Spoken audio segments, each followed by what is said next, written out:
Doug Hill, fresh back from North Carolina in quite a battle against Seton Hall in the NCAA tournament. I thought your team played well. Your impression?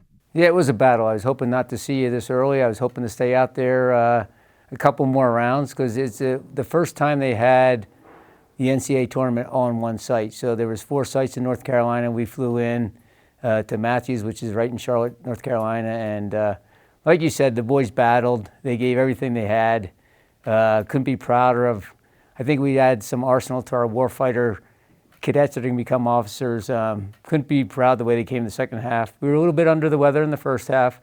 Had to absorb a lot of corner kicks. Had to absorb a lot of, getting in behind us. And then Kainoa's kept us in it, which a championship keeper does that. So it was good. And then I got to halftime, and glad we had a halftime talk. It wasn't yelling at them or anything like that. It's more tactical.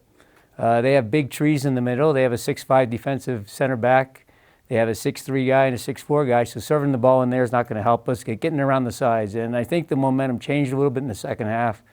We thought we might be up 1-0. They called that goal back. Refs are part of every game. They always will be. You can watch the video yourself. But I thought it was a great chance to go ahead. And the momentum was going our way. And then they came down and scored on the set piece.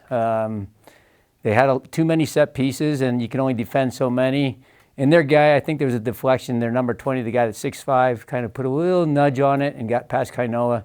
But some tremendous defensive efforts. Like London cleared, went off the line after Kai saved it.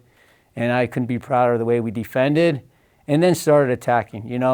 We had the rhythm, and we had it going. And to respond, the resilience of this team has been there all year. It started when we beat San Jose, or tied San Jose, to come back from a 2-0 deficit. So the character of this team, the heart, the soul. If I gave this team one quality, attitude, effort, and the mentality, the biggest M in the locker room was mentality. Defense is a mentality. You have to come out there and throw your body at everything, and I think we did that. And then the tactical side, just getting in behind, getting some crosses. We knew that's where we'd have to score. And you could see we did, and we were able to slip between their seams. They do a block defense, and the one that Elijah came up and passed it to Tristan, and he put it in. It wasn't the prettiest goal, but they all count the same. And then at the very end, just one slip, and the NCAA went out of our hands to the next round. But I couldn't be prouder of a team. I watched the game again, obviously, and they kept saying, out of the last 4 years, Air Force has been in the NCAA playoffs 3 times. Credit to the guys, credit to my coaching staff. Everything we're doing here is right. And we're playing bigger giants than we've ever played. We may fight above our weight class, but you know what? We figured out a way to get into that fight and come back and bite a little bit. And I think we had the bite in the game. And what does it say for your team? As you said, 3 of the last 4 years, and lots of players coming back. You've got the capability to keep this thing rolling, maybe make it 4 to the next, or 5 years, things like that. Yeah, I love that the players are making a liar out of me, because I think to be good, you have to have a lot of seniors. And when we graduated 10 seniors in 2018, when we went to the Sweet 16, that's a huge loss. And us going into, I look at it as a stepping stones, Brian. So we made it the next year. We were the 3rd seed in the playoffs that we hosted here. So in the WAC playoffs, we didn't think we'd be the 3rd seed. We were just hoping to get in that next year. I think we had 2 returning starters, and they ended up only with 1. But we made it there, and we made a run, and we lost in PK shootouts.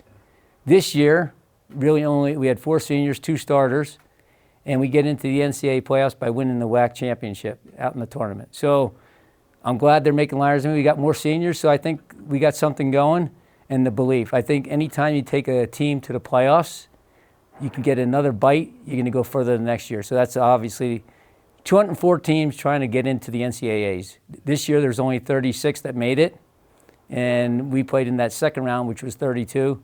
Next year it goes back to 48, hopefully. COVID's gone and we're all back in it. But it's still going to be difficult. The biggest challenge we have, Brian, is, we only lose 2, but if other schools don't want to lose any, they don't have to. They all get an extra year to play with COVID. So if they like their team, they're going to keep them. But I think we keep improving, and I like our shots. Yeah, definitely. Great representation from Air Force fans out there. I know you liked what you saw. I saw you applaud them after the game. Yeah, it was good. When we pulled up to the stadium, they were tailgating. A lot of the guys that played on that '93 Elite 8 team, Chris Cullen, Jay Clark was there. Gabe Macias, Nick Gismondi, so many guys in there, Tim Williams. A lot of guys drove over. There was alumni parties around town texting us. I guess I caught up at the end of it, but just great camaraderie amongst the alumni, following us, supporting us, believing in us, and it makes it fun, and it's good that the support we get there, and even in the athletic department here. A lot of coaches reaching out and saying an incredible job, and hats off to the team, my staff, and everything we've been doing here, and we just want to keep it rolling. Take us inside the locker room at the end of that game, or what did you say to your team when the season's over now? How did you culminate it?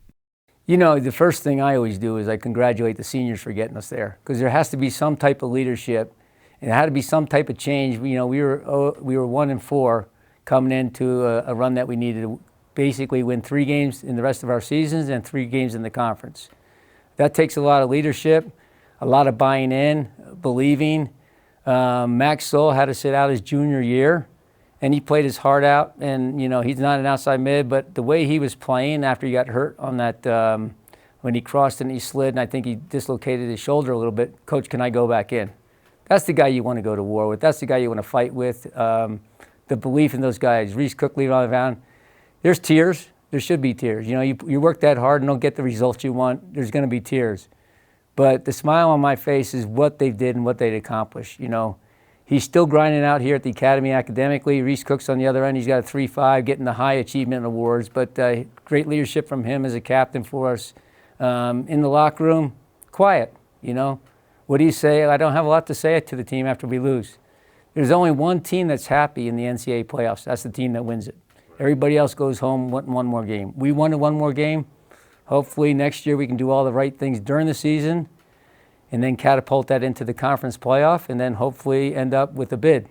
It's not easy because everybody wants to do the same thing. Exactly. But having been there 3 of the 4 years, do you feel like you've tapped in? Do you feel like you know what you need from your team next year to get there? Yeah, and you know, it's hard work. It's work over the summer. It's a 365-day buy-in from these players. It doesn't just happen in one season. You can't just play, let's come back August and get it going. They have to put the work in over the summer. You know, the other half of it is keeping their grades up, keeping everybody eligible, make sure cadets don't get in trouble, which we have good kids, but you know, they are 18 to 21-year-old. We never know. But keeping them all here is the key. And because we believe in the recruits we bring in, and we want to see them keep flourishing and getting better. And it's development. I think to be a good coach at the Air Force Academy, you have to be a good teacher. I think we have 4 guys on staff that teach, and the best thing is they're open to our learning, and they're learning every day, and they get better. And the guys, we have conferences at the end of the year. This is what they want to get better at, and we're here to help them. And the great thing is, half of my joy is watching the improvement. That's fantastic. Doug, congratulations on a great season. Looks like we're on par to kick off in the fall next year, so we'll see you then. It's going to be fun. Thanks, Brian.